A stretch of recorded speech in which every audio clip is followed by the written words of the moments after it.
Résolution facile.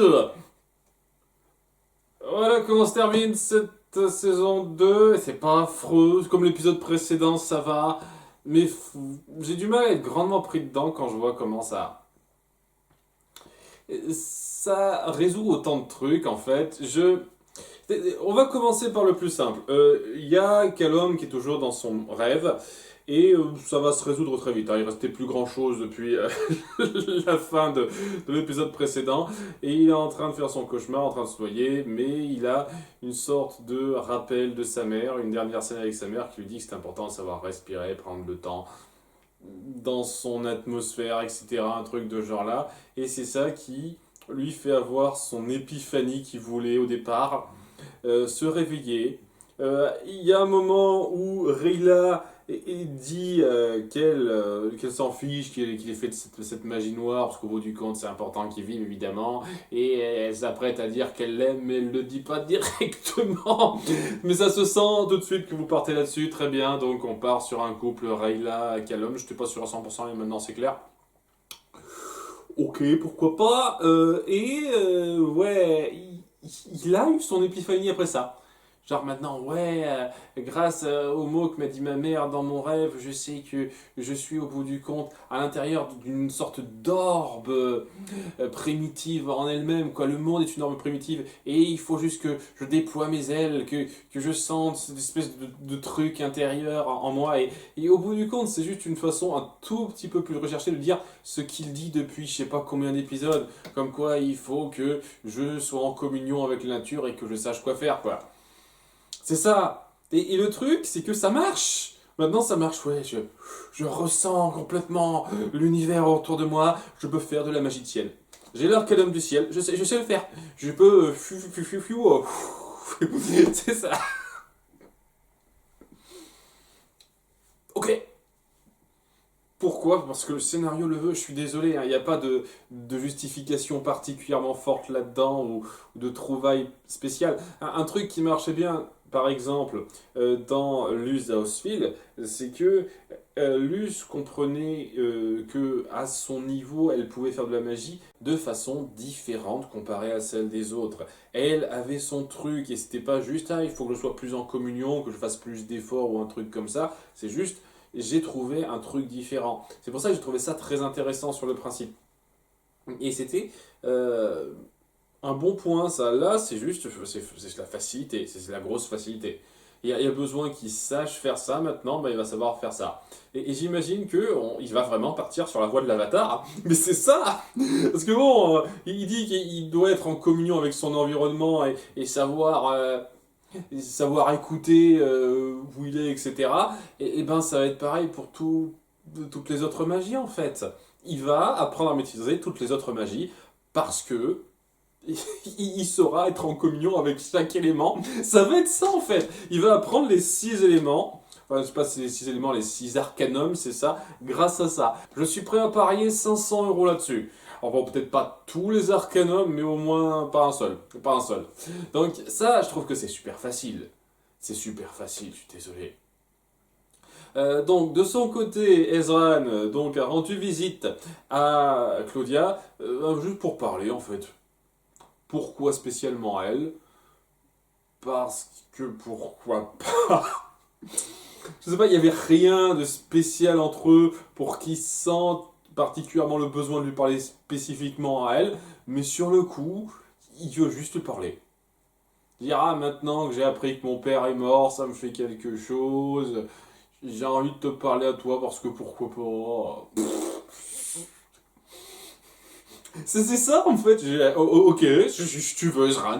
Et donc il se confie, c'est plutôt joli dans un sens, hein. Elle s'excuse un petit peu de son comportement, Claudia. Elle lui raconte qu'elle a vécu quelque chose de pas ce niveau-là, mais un tout petit peu similaire quand sa mère est partie et qu'ils ont dû choisir entre elle et leur père. Donc lui a fait quelque chose. Et ouais, il y a une petite tattage qui se crée entre eux lorsqu'ils se confient lui aussi. C'est joli, c'est mignon, c'est juste que pourquoi entre eux? Il y a rien de spécifique qui s'est noué entre eux pour que ça vienne comme ça. Je veux dire, c'est pas comme si ça se faisait au hasard. C'est pas, ils se rencontrent et tout d'un coup, ils décident de parler comme ça. Il se rend directement à elle, il vient la voir volontairement. Donc, ça fait très bizarre. Ça fait très bizarre comment c'est amené ça. Mais bon, ils se confient, ils sont bien ensemble un petit moment. Et il y a Claudia qui a remarqué qu'Ezran avait le pouvoir de parler aux animaux. Sûr que si tu viens une espèce euh, de jaguar géant, là, tu peux facilement soulever les soupçons, là. Et il se dit, ah, tu pourrais m'aider, j'aurais besoin que des animaux m'indiquent où on peut trouver certains fruits. Et il dit, ok, mes amis écureuils vont te le dire. Vraiment, j'ai du mal, j'ai beaucoup de mal avec le pouvoir des araignées. J'en vais en parler un tout petit peu à la fin, ça. Et donc, il l'amène à une clairière où il y a ces fameux fruits en question. Et au bout du compte, c'est pas ce qu'elle veut. Parce qu'après, il se barre, il dit ouais, vas-y, maintenant, continue ta voix, ne pense plus à moi, etc. etc. Mais en gros, ce qu'elle voulait, c'était juste tuer un jeune fan parce que c'est une vie contre une vie pour sauver son frère. Et au bout du compte, oui, ben, en fait, depuis le début, elle avait de quoi sauver son frère. C'est juste un sort un peu plus puissant que la moyenne qui la vide un peu. Peut-être plus que ça, j'en sais rien, on verra par la suite.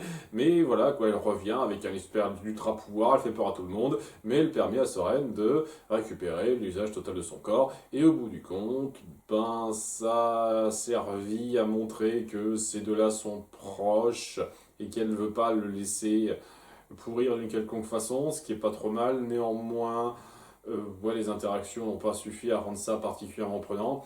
Et ça aurait été plus fort s'il y avait des conséquences réelles, des répercussions sur le long terme qui avaient un poids, tout simplement. Ça, c'est pareil avec la fin de la saison 1, en fait. C'est ce qu'on va voir ça à chaque fin de saison, où euh, elle aurait pu perdre l'usage d'une de ses mains, et là, en décidant de ne pas tuer Ezran. Ça aurait été très fort, mais non, tout d'un coup, paf, c'est défait, parce qu'il y a une sorte de lien, etc.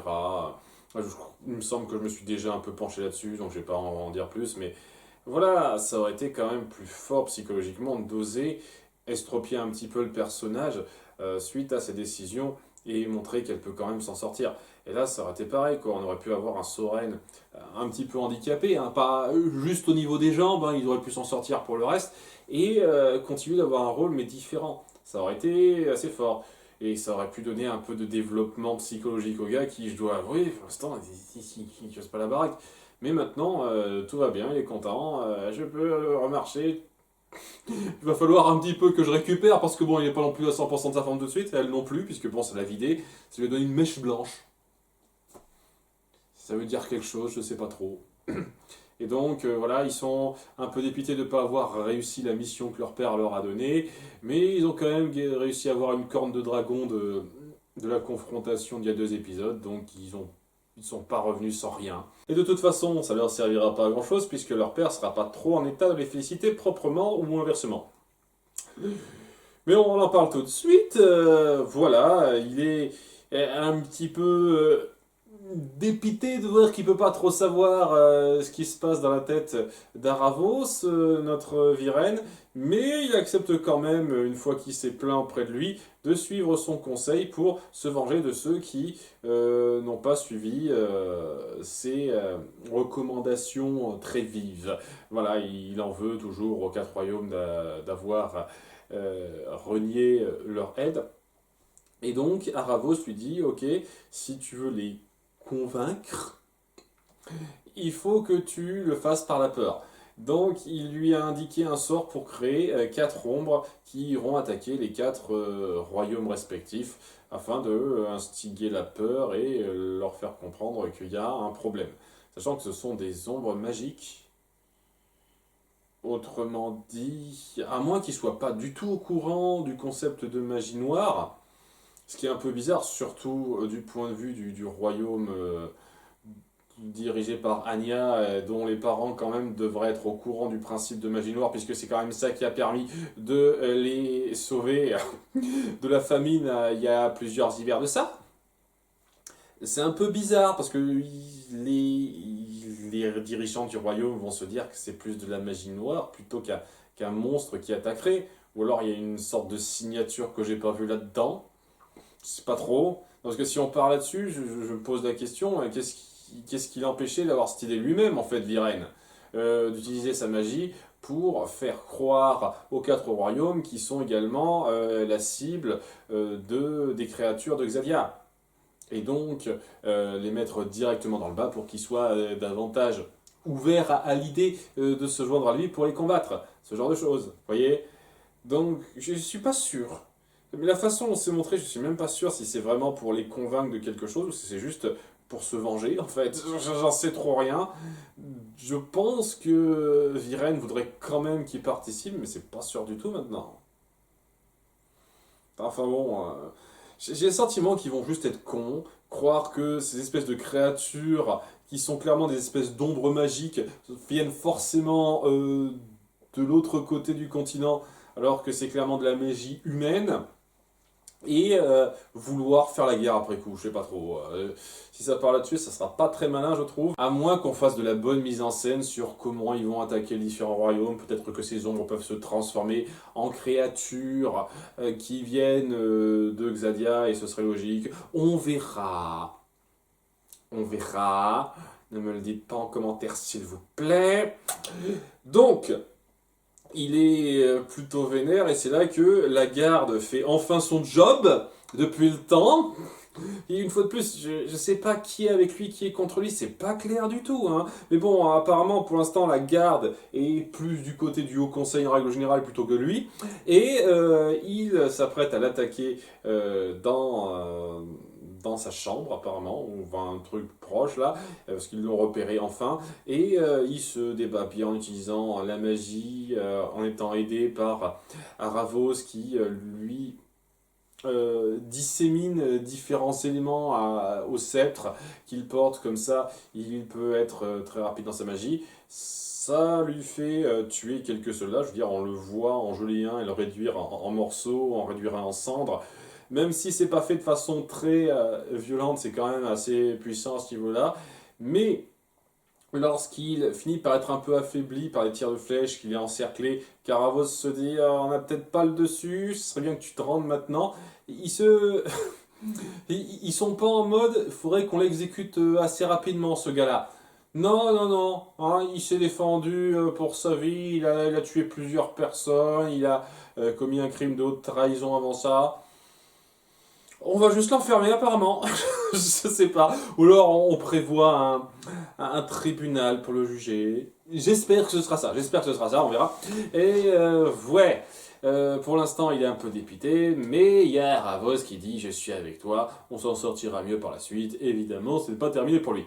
Mais bon, dans cette situation-là, je pense que quoi qu'ait fait ses enfants en revenant, il n'y aura pas beaucoup de choses à leur reprocher ou à leur féliciter. C'est pas trop mal cette partie-là, mais je trouve que la façon dont Viren accepte de suivre les directives de ce gars alors que à la fin de l'épisode précédent, au tout début de l'épisode, il a des doutes sur le fait qu'il soit fiable vu que il manipule les choses de façon louche. Je trouve ça un peu gros quand même. Je sais pas comment vous gérez ces 4 ombres. J'espère que ce sera un peu plus subtil que ce qu'il paraissait lorsqu'il a lancé ça, quoi. Mais bon, pour terminer, il y a notre groupe qui se réunit après coup, maintenant que Callum est réveillé, qu'il maîtrise la magie de l'air maintenant, du ciel, pardon, et que Ezran revient et dit je vais pas vous accompagner. Grandir, c'est important, il faut que j'assume mes responsabilités. Je vais retourner au château et gouverner de façon à un tout petit peu gérer les choses et empêcher les choses de s'envenimer. Donc, je vous confie le reste. Ils emmènent Zim avec eux, ils repartent avec Batrapat et Corvus. Et c'est un moment plutôt joli sur le principe, j'avoue, mais un peu rapide. J'avoue que ça aurait pu être un peu plus fort dans l'idée, parce que, voilà, je pense que le fait de savoir plus tôt que son père est mort aurait aidé à ça. Ça aurait pu mettre en place une réflexion de la part du personnage sur une durée plus importante que un épisode. Vous voyez, si ça avait duré plus d'un épisode, mais plusieurs épisodes où il a cette réflexion sur ce qu'il va faire maintenant que son père est mort, ce que ça implique, etc., ça aurait été un peu plus fort. Et oui, ces au revoir auraient pu durer un peu plus longtemps. Ce qui fait que c'est un tout petit peu moins fort que ça le pourrait. Mais bon, ce sont des séparations déchirantes, c'est un peu vite, mais on va dire déchirantes quand même. Alors que Kaloum et Rayla arrivent enfin à la frontière de Xadia. Un passage secret au passage qui est pas particulièrement secret. Comment ça marche? Je vais vous dire comment ça marche. Il y a des tonnes de pierres sur la lave qui s'enfoncent peu de temps après qu'on mette le pied dessus. Mais le passage sûr de Rayla, c'est qu'il existe quelques dalles en pierre qui prennent plus de temps pour tomber dans la lave. C'est-à-dire qu'on a le temps de marcher dessus tranquillou sans se presser. C'est plus ou moins ça. Plus ou moins ça. Ces dalles en question s'illuminent à la tombée de la nuit, à la lumière de la lune en fait. Et donc ça leur crée un petit chemin où ils peuvent marcher assez tranquillement, en gros. Et ouais, c'est un passage sur secret, mais est-ce que c'est ça qui justifie qu'on fasse un tel détour? Je suis pas sûr, hein. Je suis vraiment pas sûr. Mais ouais, ouais, ils sont sur leur chemin, mais alors là, vraiment pas de veine. Le soleil commence à se lever. Et donc à cause de ça, ben, les dernières marches, elles sont plus illuminées par la lumière de la lune. Alors qu'est-ce qu'on fait? Est-ce que on essaye de se rappeler du chemin qui est quand même assez ligne droite, hein? C'est pas comme si c'était un chemin très écarpé, etc. C'est un chemin, c'est plus ou moins ça, quoi. Il y a quelques petites courbes, mais au-delà de ça, c'est plus ou moins de la ligne droite. Ce qui veut donc dire que c'est vraiment pas compliqué à retenir, mais non. Non, non, non, on va pas partir là-dessus, on va pas créer ce suspense sur le fait qu'on marche sur des dalles, on n'est pas sûr à 100% qu'elles vont pas s'enfoncer tout de suite. Non, non, non, on va partir sur une espèce de moment de consécration du dragon qui là aussi va beaucoup trop vite. Où on a montré à quelques reprises dans cette saison 2 qu'il n'arrivait pas à voler tout de suite comme ça facilement. Et là, il y a Ezran qui a cette espèce de lien psychique ultra puissant avec lui pour une raison qui n'est toujours pas expliquée, je rappelle, et qui l'encourage dans sa tête pour commencer à voler. Il n'y arrive pas à 100% au passage, il commence à voler, mais il a besoin un peu d'aide de Kaloum qui refait son sort d'air, là, je souffle de l'air. Et donc, grâce à ça, il parvient à se situer sur une stèle et à recouvrir la lumière du soleil suffisamment pour qu'il voit les dalles et il puisse se barrer. Sachant que à ce moment-là, ils n'ont plus trop besoin de se dépêcher et courir comme si ils avaient plus le temps. Mais bon, si on a envie de faire du suspense, on en fait. Et c'est là-dessus que ça se termine. Notre duo avec Zim qui arrive enfin à Xadia, qui n'est pas extraordinairement marquant, c'est une espèce de coin désertique pas particulièrement notable. Mais une fois arrivé là-bas, il tombe sur un autre dragon. Oh no! It's him! Saul Reagan! Saul Reagan! Pas la moindre foutue d'idée qui c'est, mais apparemment c'est important. Cliffhanger! Voilà! Alors, c'était correct, comme je l'ai dit. Il y a suffisamment de bonnes actions, de moments de personnages pour que ça passe, mais je trouve que c'est grossier sur pas mal de points. Et ça fait pas une super conclusion pour moi. Et c'est très similaire à l'épisode de fin de la saison 1. J'ai le sentiment que vous voulez boucler trop de trucs, finir des arcs très rapidement et ça perd du poids quand ça se donne pas le temps comme ça. Et donc c'est pas aussi fort que ça le pourrait. Et on verra bien si ça suit ce schéma à chaque putain de fois. À bientôt pour l'épisode 1 de la saison 3. Bye!